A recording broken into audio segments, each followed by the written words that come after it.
Bebang sinengkeng wali sandeng walikan Kudek wak simbar jojoang malang wentisnya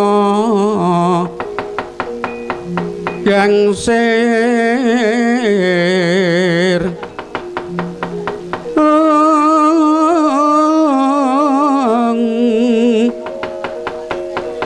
wang malang wentisnya gangsir glondok bulkuduk manyar-manyar adik pante kula kakang Dulu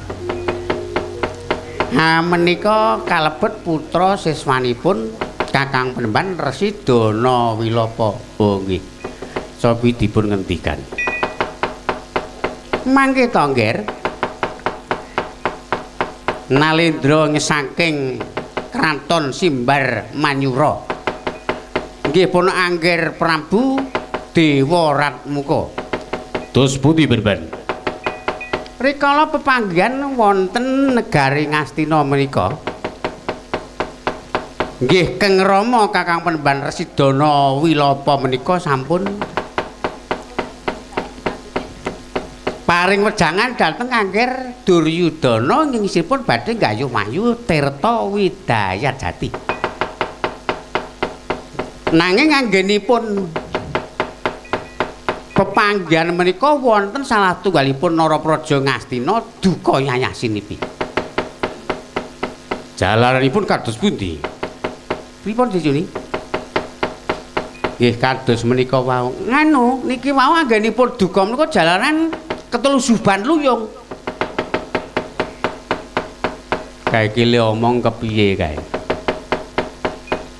Kok ketelusuban luyung? Mau-maune niku pripun, Mbah? Kok dadi tembungan ketelusuban luyung? Lah nggih mbok wong niku sing cetha, sing gamblang, sing damang, ora-ora kok ketelusuban luyung iki luyung dos pundi? Luyung sing telusup. Nek ora kleru telusup ning borokmu. Kok ngono melu omong doen kowe iki do meneng ming Punakawan. Ming penggambang barang kok melu usul.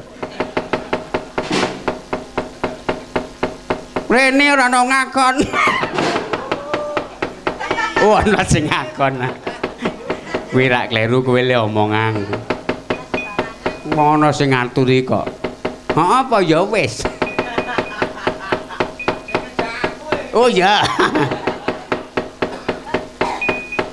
Nah menika jalan saking tetembungan bilih Ngastina menika wonten glugu ingkang tulus.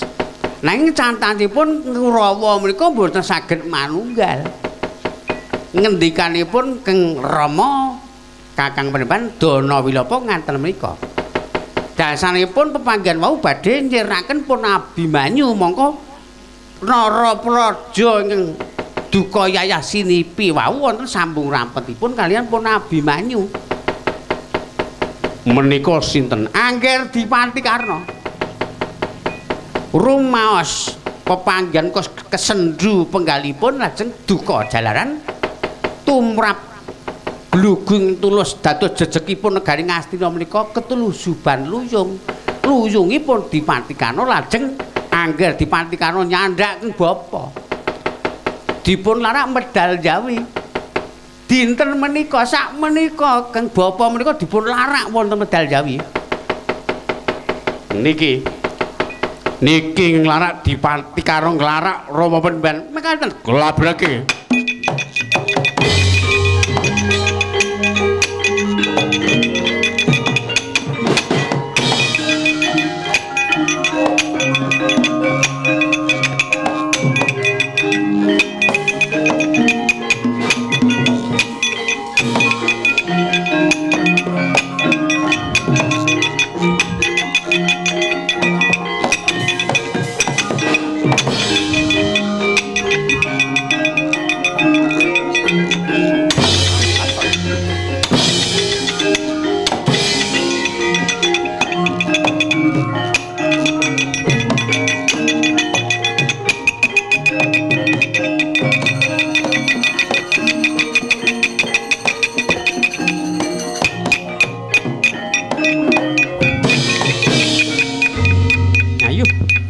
Sambato kowe. Sambato kowe Pandhita Residana Wilapa. Anggemmu wong Ngastina iki ora ana wong pinter. Anggemmu sing pinter kowe. Heeh. Aduh. Aku wis wong tuwa. Tok larak-larak. Nganti aku meh pedhot ambeganku. Yen ngrumangsa tuwa ku mbok yen guneman kuwi nganggo tata krama. Pepanggihan agung semana gedene gek Narapraja semono kae.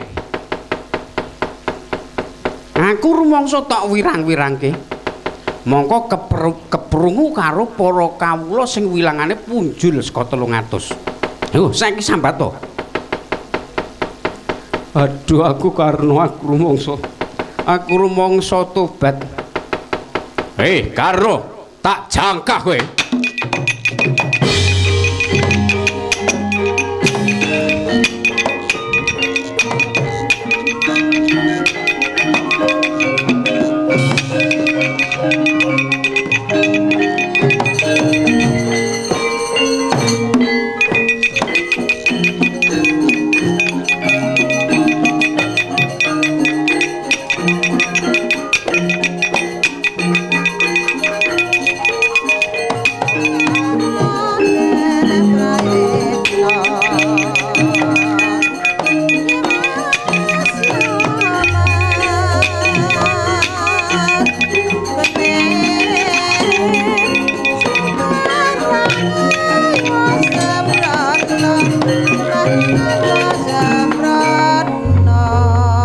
Ridumawur katon mangawur-wurang tinon tengaraning prajurit gong maguru gongsa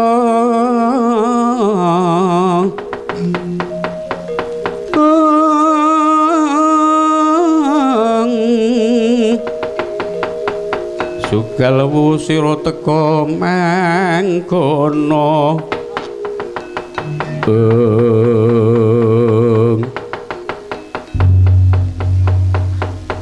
kula tingali sangikat biyen Rama Penemban kados nampi perkawis ing boten prayogi. Iya. Aku rumangsa diluputake karo Dipati Karna. Aku dilarak metu njaba aku diwasa-wasa. Nganti lara kabeh awakku. Penemban. Duh yung-yung. Ditata riyin penggalihe. Ditata. Iya to, Gong.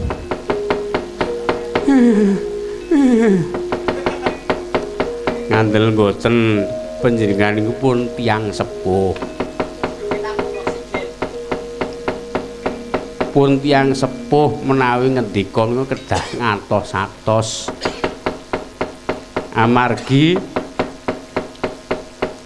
wong-wong tanah Jawa niku mboten wong bodho. Kathah ing kagungan kawicaksanan landhep panggrahitanipun. Nggih, Mbah. Sesuk nek omong ati-ati, Mbah. Merga wong ngomong ki yen ora ngati-ati bisa kaya dene liwat wot ogal-agil. Mula ora ana alane lan ana pasemon ajining diri wis kok obah nglanti. Mula panjenenganipun simbah menika nek mboten ngantos-antos saged nempuh kasangsayanipun piyambak. Ra iya to Kang Toko? Lah iya. Iya milung. Ah, mila benjang niku dienget-enget. Wonten pepanggihan ing supados nyendu penggalihipun tiyang sanes ngatos-atos. Mboten sok sinten mawon. Lah iya ta Kang Togok? Lah iya. Jalaran wong sing ora ngati-ati kuwi. Ha iya. Ah urung rampung iki iya. Yen mekaten kula boten narimaken. Jalan Rama Penemban bapa guru kula ngantos dipun wasa-wasa kalian Dipati Karna. badhe kula jangkah wis sing anti-anti. Nggih diurat.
Mandek.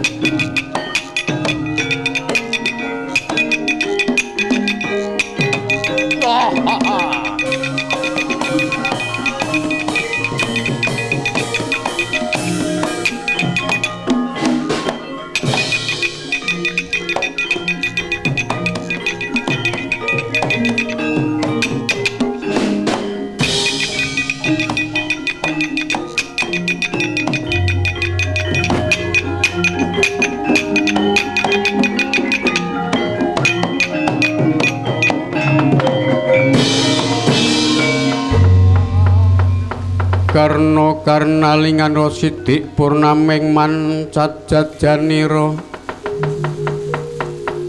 mulat lepasing pusaka kunta gandewa wijaya danu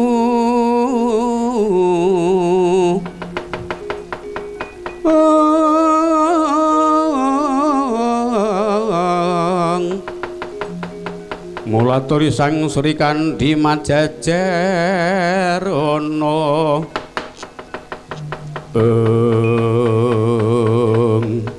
wadalah jagat dewa Bathara kowe sing jenengan Dipati Karna ya kepara nyata lah kowe sapa putra siswane Rama Panembahan Residana Wilopa aku Nalendra saka kraton Simbar Manyura aku Prabu Dewa Ratmuka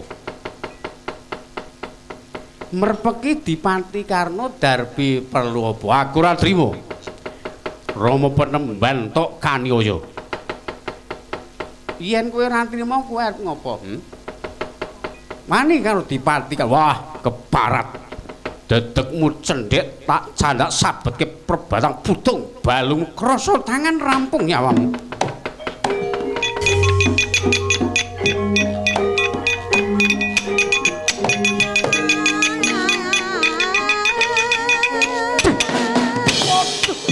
Tiang, ah, hei, ah, hei,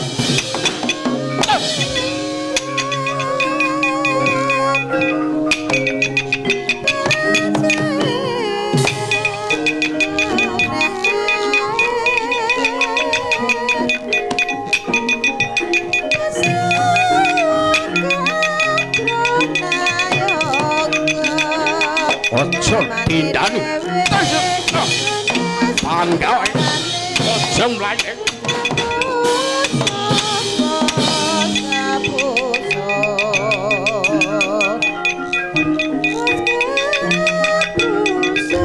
Sambat to kowe.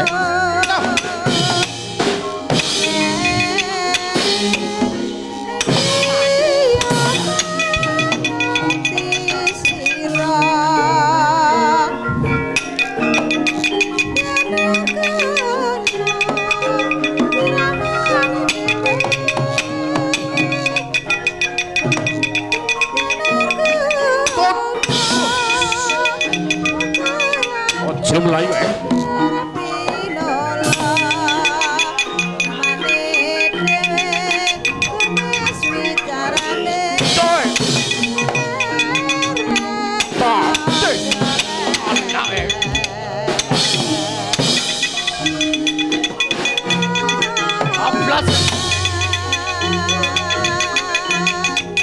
Ayo, maju.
Pangapunten Koko Prabu. Kula tingali panjenengan Pancakara. Oh, adiku. Saka kraton Prestra Pralaya iyi. Adiku Jayarata iyi Koko Prabu Ngawunggu. Banjur nututi marang pun Kakang. Rikala semanten kula wonten kraton Prestra Pralaya menika katimbalan Keng garwa Kakang Mbok Dewi Surtikanti supados sowan. Ingengipun kula kadhawan nungka dhateng panjenengan. Awit ngendikanipun Keng garwa wangunipun wonten lelampan tumanduk dhumateng Koko Prabu boten prayogi. Oh iya.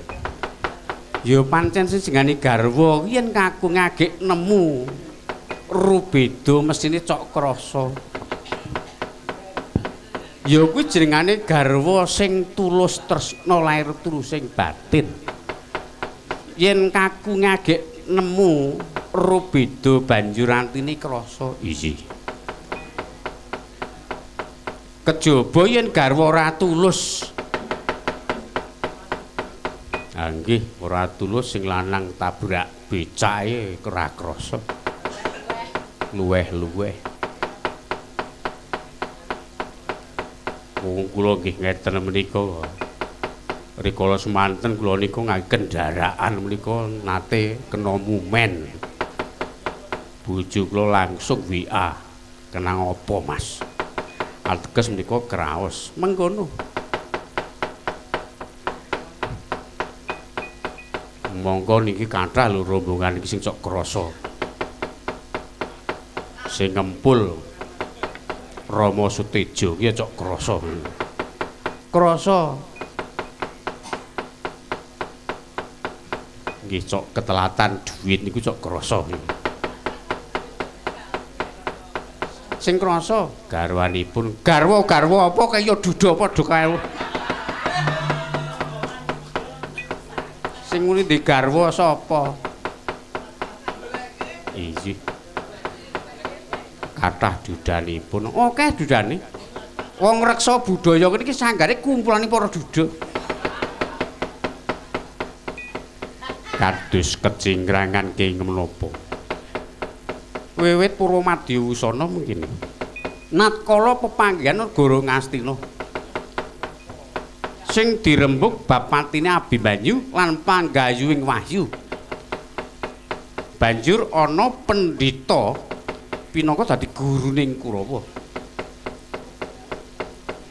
Ngastina bakal bisa nampa Wahyu Tirta Widayat Jati nanging siji kudu nganggo pantine Abimanyu.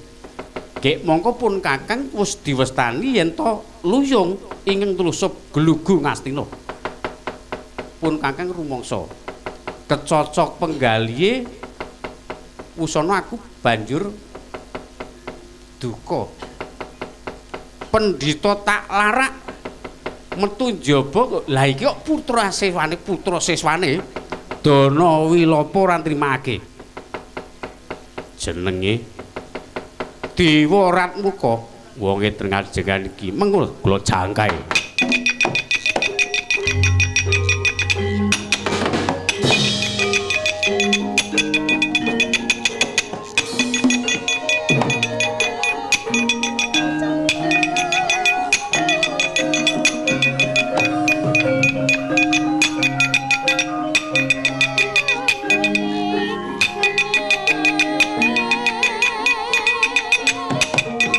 Sadek.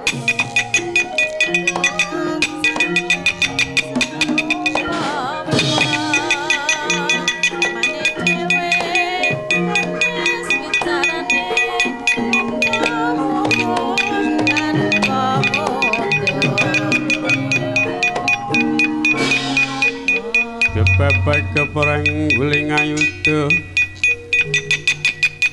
mawas punang prawadya bala ngulatri sang satru sekti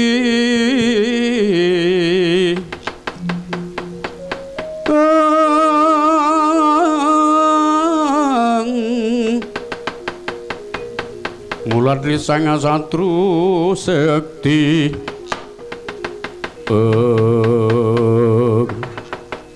Satrio kenclong kencing ana ngarepanku sapa ditebungake aku kadange muda Koko Prabu Dipatikarna aku Jayarata kowe sing jenenge diuratmu Keparanyata aku ora trima Koko Prabu tok pinarwasa wah cecendenge keparat kowe ra nrimake wani karo aku sing ndak wedeni awamu bisa menang karo aku tak guruni kowe yen kaya mengkono ora minggat tak gatheng siramu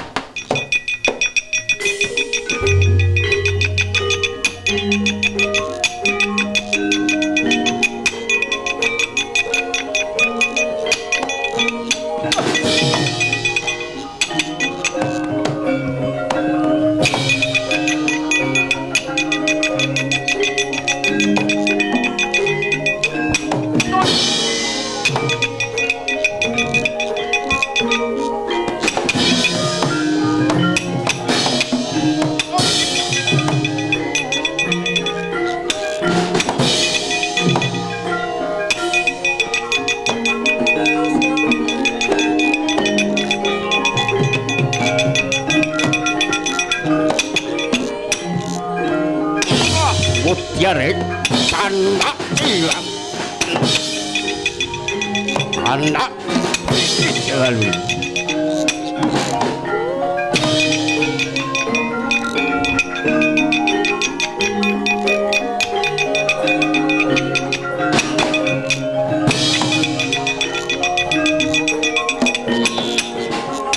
Tiara anak iki jalu panggau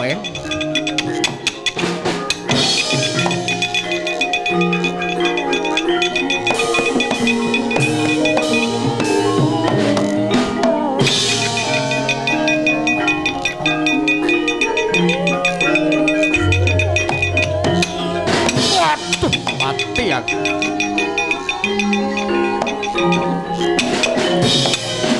aduh mati aduh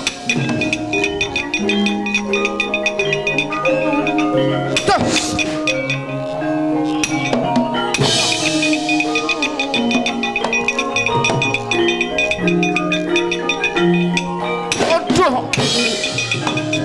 panggoi tanda banting waduh wah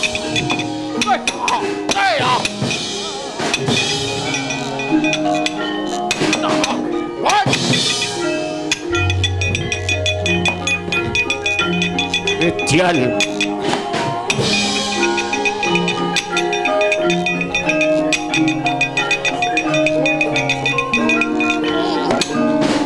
wah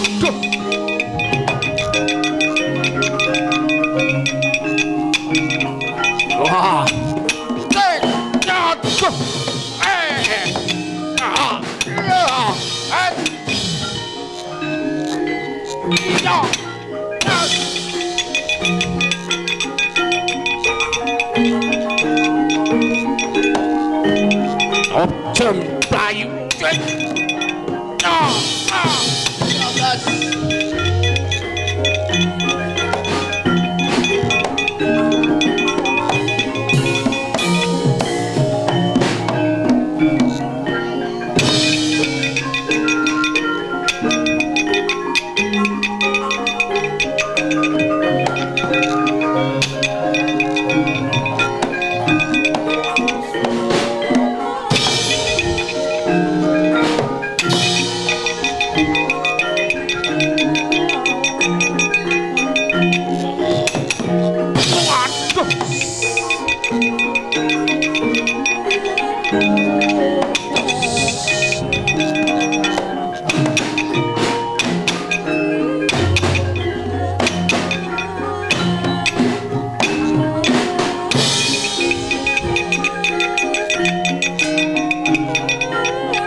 Rama Penemban mengsah kula Dede Dipati Karna nanging kadangipun mudha ingkang asma Raden Jayarata. Togo Ndun. Jayarata kuwi sapa? Sapa ya lu? Jayarata niku putra Kraton Prestapraya. Oh iya lho. Nek putra Prestapraya niku wonten kalih. Sing enom niku Jayarata, sing tuwa Jayarapatek Rata. Tak tendhuang sisan kowe. Sing enom ki Jayarata, sing tuwa ki Durta. Karang rapatek apal aku. Karena aku dalang oke isane ming suluk-suluk tok. Ya di ngapura ya gak.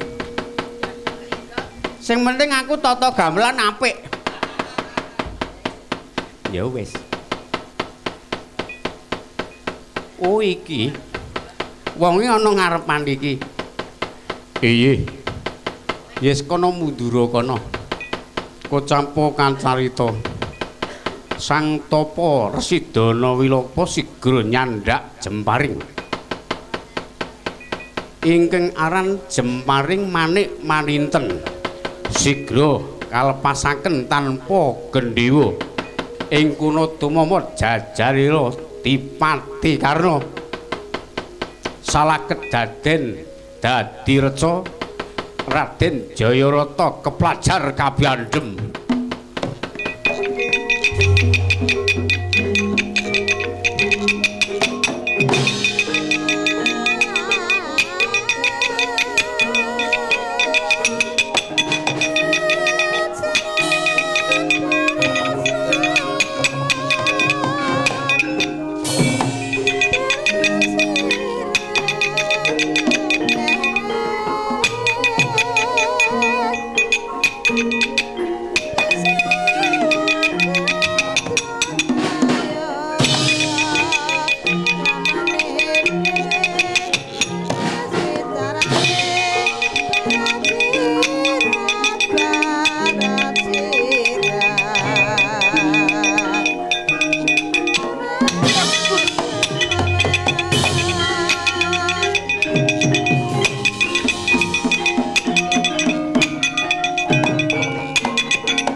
Wong brengkel.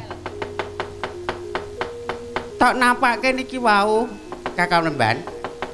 Tak tamani Jemparing Manik Maninten salah kedaden dadi reca. Mantil mboten dicuni. Wong kula niku nek milih bapak guru ampuh kok. Bapak guru pilihanku ki jas. Rajin. Sregep gawe notasi. Nek ora diangkat dadi pelatih. Rama saribut lanake.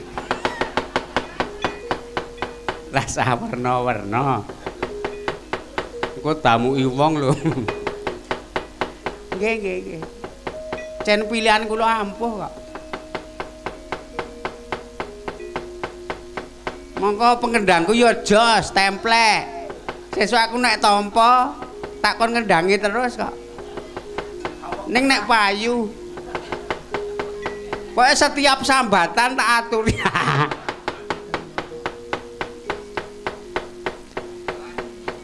Anu dicuni iki jam 12 kok ditutukake.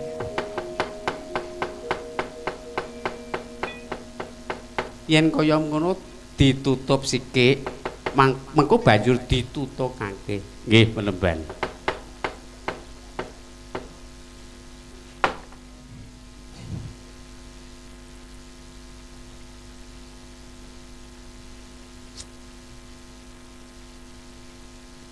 Dipun tutup mawi gangsaran, monggo. Setunggal, kalih, 3.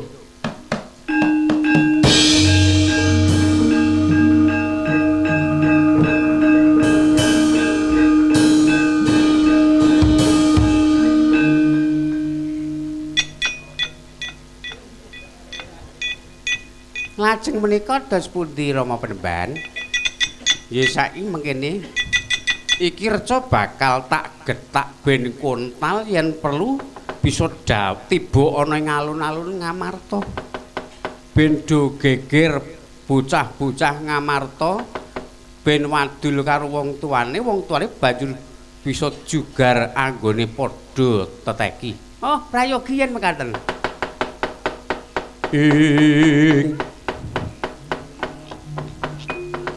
Nyata yen to pandhita kang wis limpat winangun samuning samu dana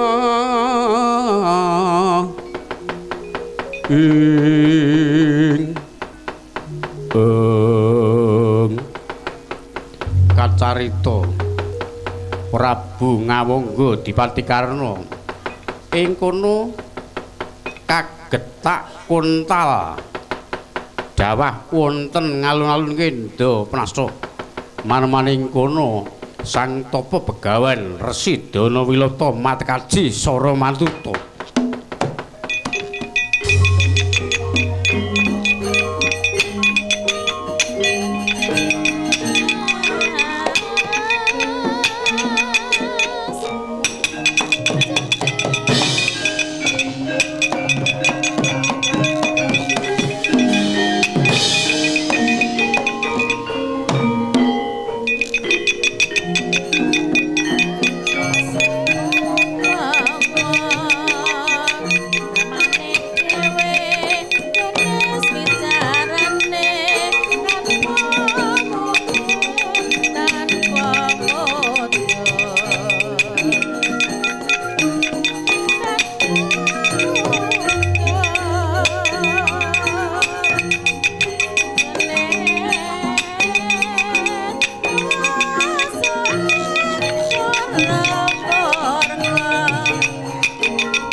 mundur saking ayuda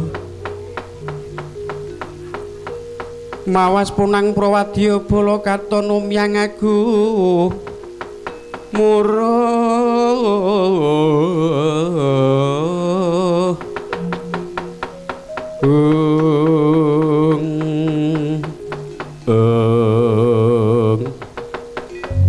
anakku lanang Gerdiwa Ratmuka jumadung dawuh Rawan prayogane Kurawa awat-awatana anggone lumebu ana ing wewengkon Ngendaprastha. Banjur tak dawuhi sak mangsa-mangsa ketemu Abimanyu enggal sirnakna yen mekaten kepareng kula nyuwun pamit nyuwun tambahing pangestu sing ati-ati.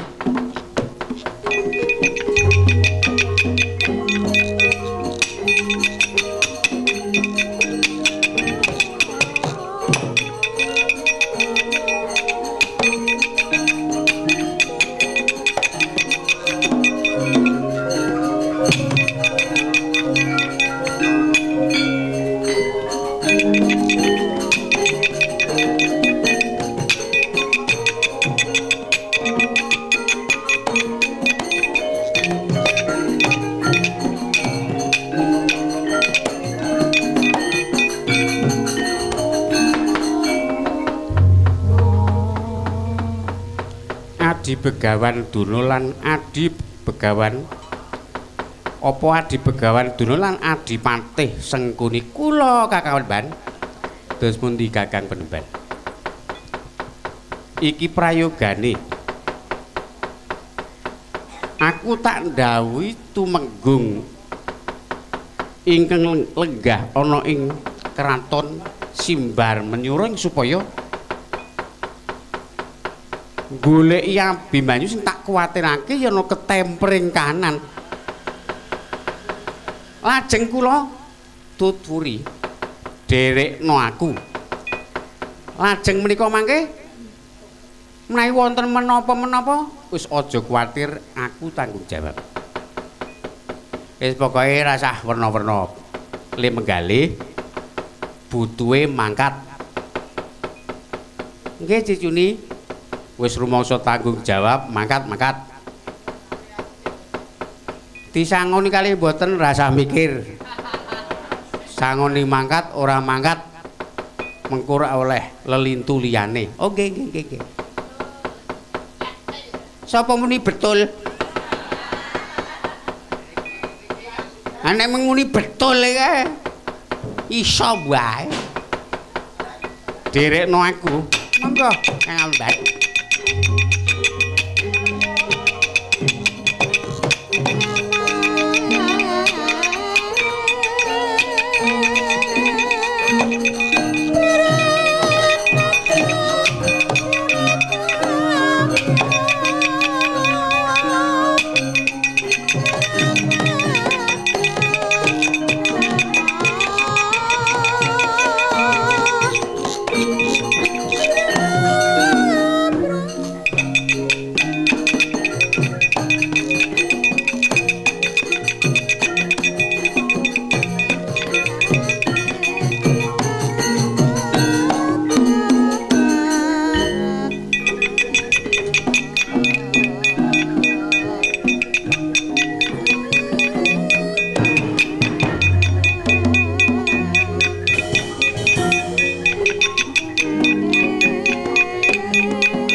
mawur katyobeng angin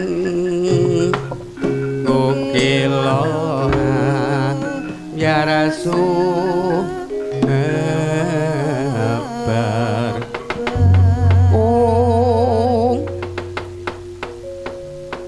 rame denyo prang bondo lomati tangkeban jojo tangkaran bau taker ludiro rikala semono Nalindra ngawangga Prabu Karna kalindih Yudana Sigra sirna mergalayu sirnane Dipati Karna salah kedaden dadi reca Sigra kagetak kontal dawah wonten alun-alun negari Ngamarta genti kang winursita pinangka sambeting cinarita nggih kocapa ingkang pinangka sambeting cinarita ing kono hadeging kraton Ngamarta para putra-putra Pandhawa Raden Abimanyu Raden Wisanggeni Raden Gatotkaca Raden Antaraja Padhi Raden Antasena wis tanggap ing sasmita kempaling para putra Raden Abimanyu ing ketingal manter tejane sak sadalanang pratandha mustikane Alindra. Yen to Kacandra katonku marani Raden Abimanyu.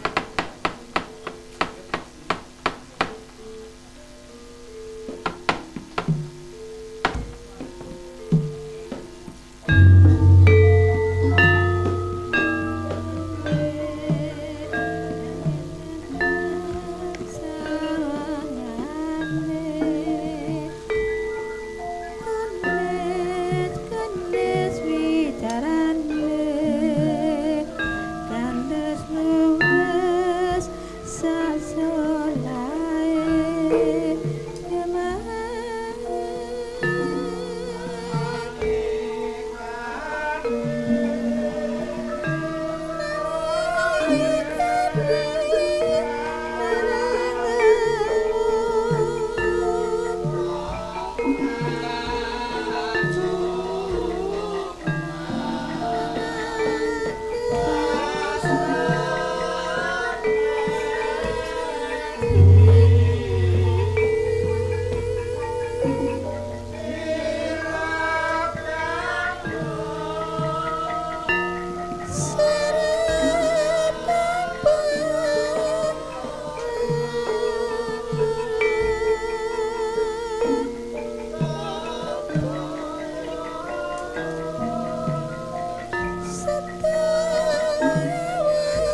gelis kang munggel kawi pinangka sambeting cinarita ing kono kagambaraken kranton ing Amarta ya negari Ngendha Prasta ya sinebat Batana Kawarsa. Wis kondhang dumugi manca negarin kranton ing kono katon gawat kaliwat wingit kepanti-panti. Kathah para raja, maharaja, tuwin ratu, maharatu sami nungkul aris datan linawaning ayuda. Ing tata gelar sami ngaturaken pisungsum nanging menggahing batos amung kayuyun marang puyaning kautaman.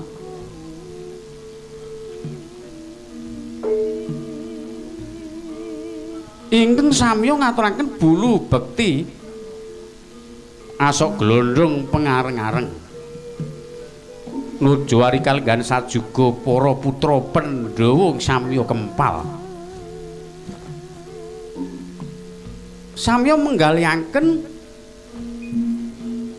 para pepundhen Pandhawa samya lengser sangke palenggan ing pengangkah isining galih arsa teteki Talak Brata anggayuh kanurgaing Jawarta ing senebat Wahyu Tirta Widayat Jati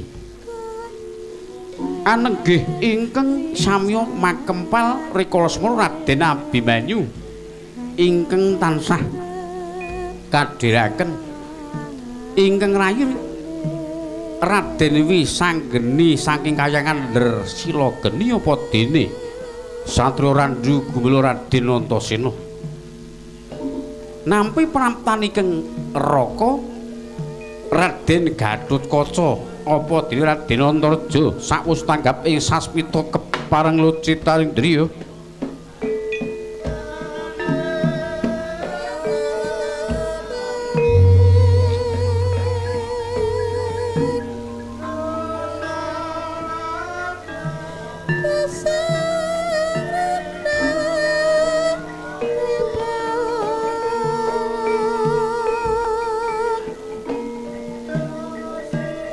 ing gegana katon gumiwanging akasa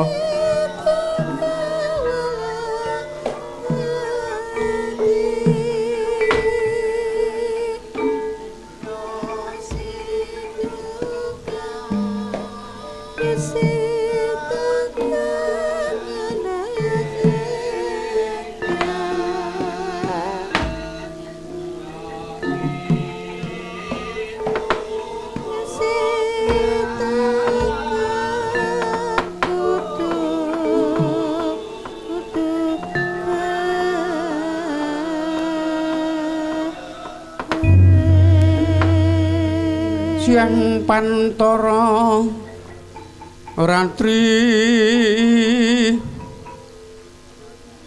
mung cipta pukulun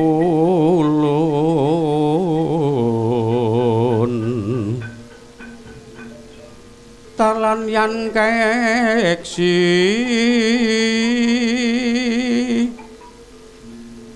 ing ngaturna sang Junda mandi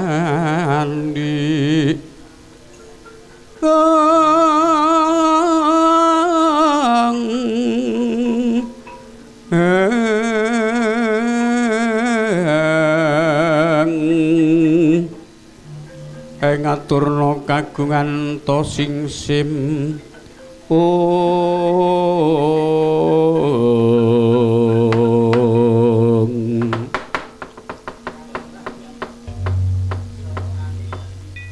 manggih to Kang Mas Gatotkaca sak sampunipun lenggah kanthi prayogi nuwun kepareng ngrayang ngaturaken pambagya panakrami lan sembah bekti kula kunjuk Kang Mas Antareja lan Kang Mas Gatotkaca.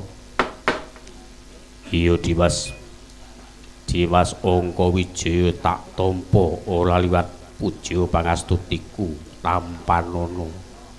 Nuwun kapundi wenten mestaka ndadosaken jimat. Ya Dimas Antareja tak tampa ora liwat puja pangastutinipun Kakang tumuli tampanana Yai. Nuwun kapundi wenten mestaka Saka Kang Mas Antarji saha Kang Mas Antasena kula ngaturaken pangabekti ya Nyu tak tampa Nyu adikku sang liya padha becik ya pangestumu Kakang Antasena kaya ora ana lengan sawiji apa wis saiki cekak-cekut wis rasah bagi binagi ndak kesuwen iki intine arek kepiye putra-putra Pandhawa do dikumpul iki do ngopo apa rapat meneh 10 dina meneh wayangan apa kepiye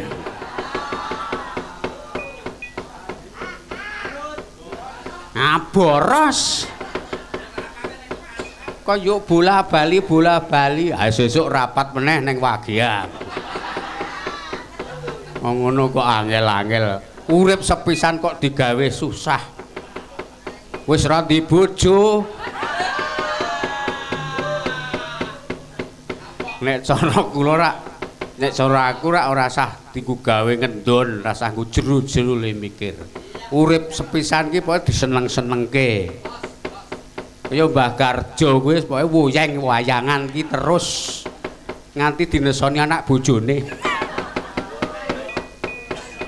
ora kok kowe iki rasah cok gepok senggol sapa-sapa engko dilabrak wong apa ya ni mulolehmu gambleh ki lereno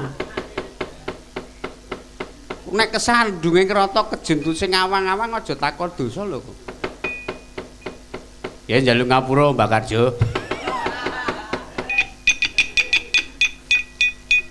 biarku saiki tak takon karo apa Kakang Abimanyu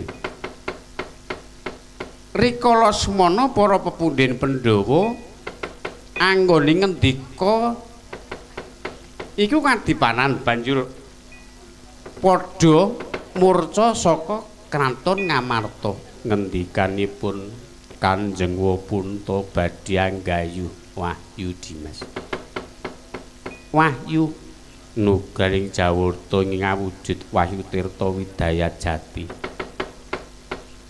ngendikanipun Wa Kresna badhe teteki wonten sesukuning Gunung Silaulu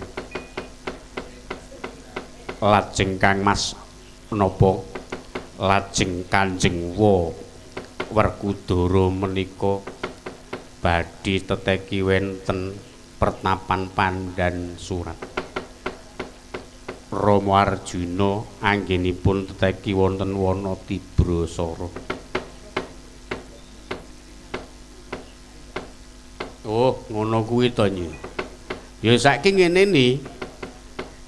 Kira-kira iki para pepundhen Pandhawa ya wong tuane iki lenggayuh Wahyu kira-kira bakal entuk gawe apa ora gandeng aku ki rumangsa. Ya senajan aku ki umure luwih tuwa ning ketoke pinter kowe kok ni.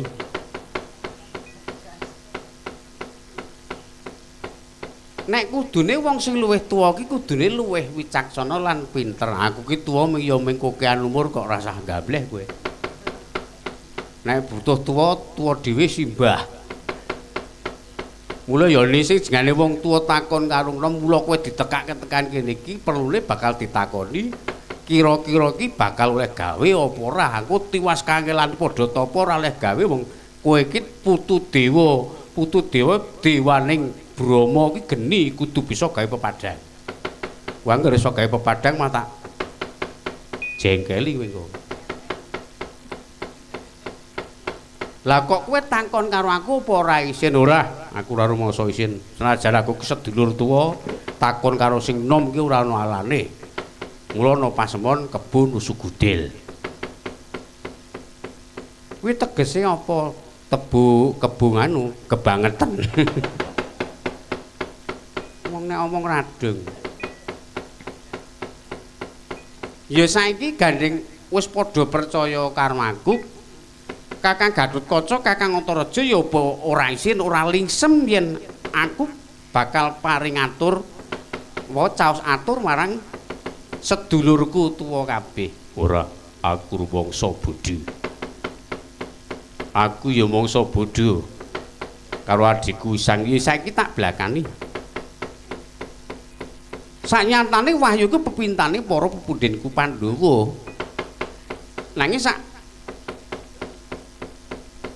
lebete anggone padha gayuh Wahyu ki wangune rikala semana aku nampa pralampita wangune negara Ngamarta engko bakal ana pepeteng lan perang gedhe. Nih. Apa Kakang Antasena? Kowe iki ora ndeleming to lehmu omong. Kowe komat lehmu kentir.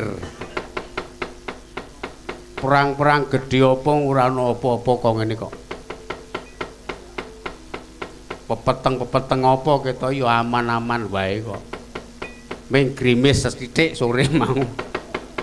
Padhake pepeteng. Kowe iki takon apa ngeyel?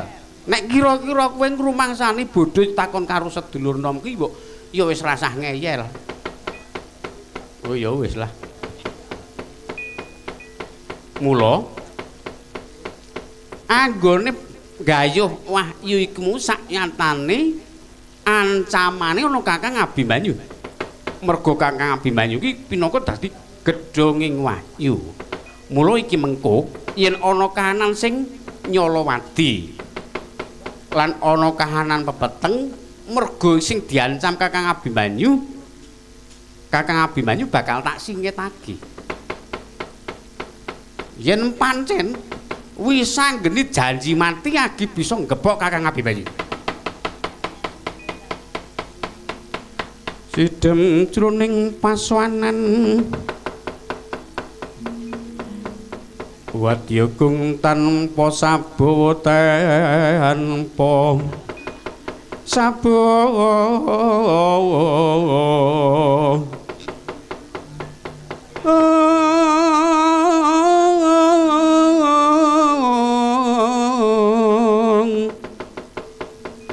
kapraban dening Sang Nalendra mangun kaunengan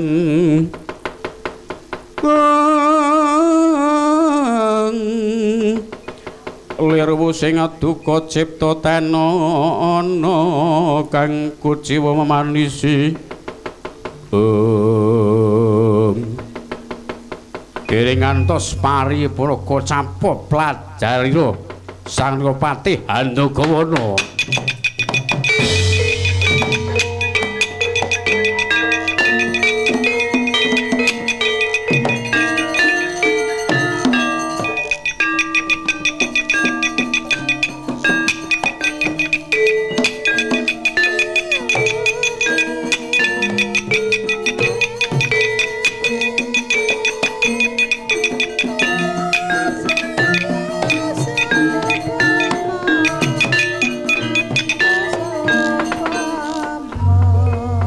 Nyuwun pangapunten Gusti kula sedaya kemawon nyuwun pangapunten cadung deduka jalaran kumawani swan tanpa katimbalan.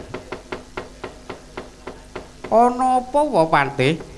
Wa Patih Handagawana keplayu-playu ngaturaken gedrawasan bilih wewengkon negari Ngamarta wonten ngalun-alun menika wonten reca ingkang dawah saking Jumantara.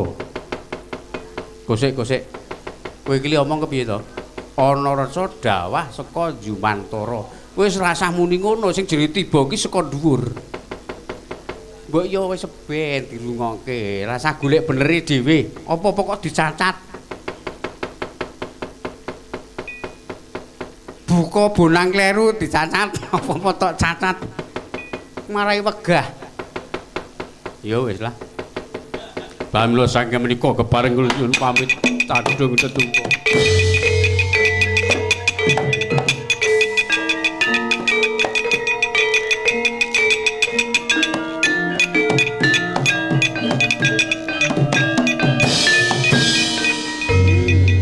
Kakang Antasena.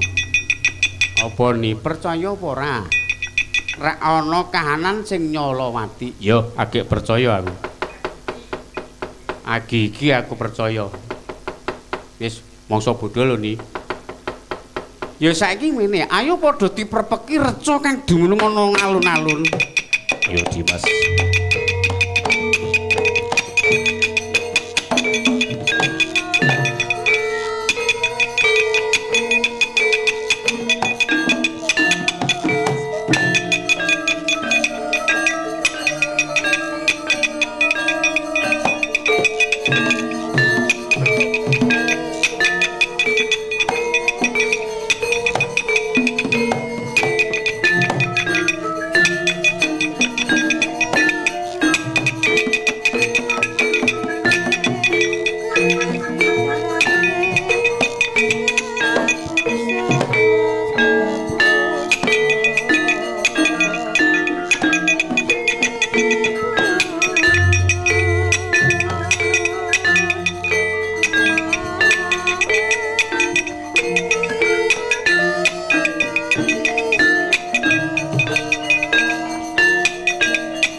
Bebeng sinengkang wali sandang walikat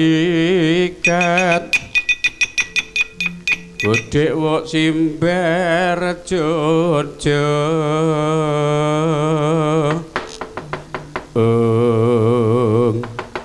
Kakang Gatotkaca Apa Dimas bisa ngendi? bareng wis padhake najan iki reca nanging kok aneh temen wujude Wadipati Karna. Iya bener. Iki mbok menawa lelakon iki Karna dadi reca mbok menawa ana sambung rampete anggone para pepundhen gayuh nugrahi Jawata. Gatotkaca mandheka Abimanyu lak boyong ana negara Astina.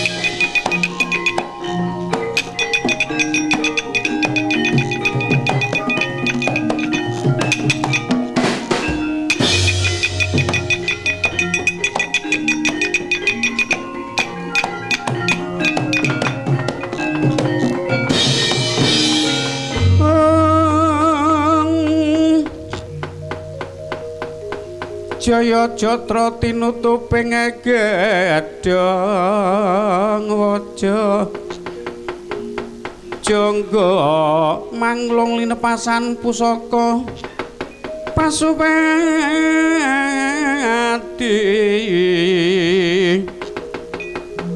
gumlundung tumit beng bumi Sikra nyangget landheping Trisula Sikra nyangkut landheping Trisula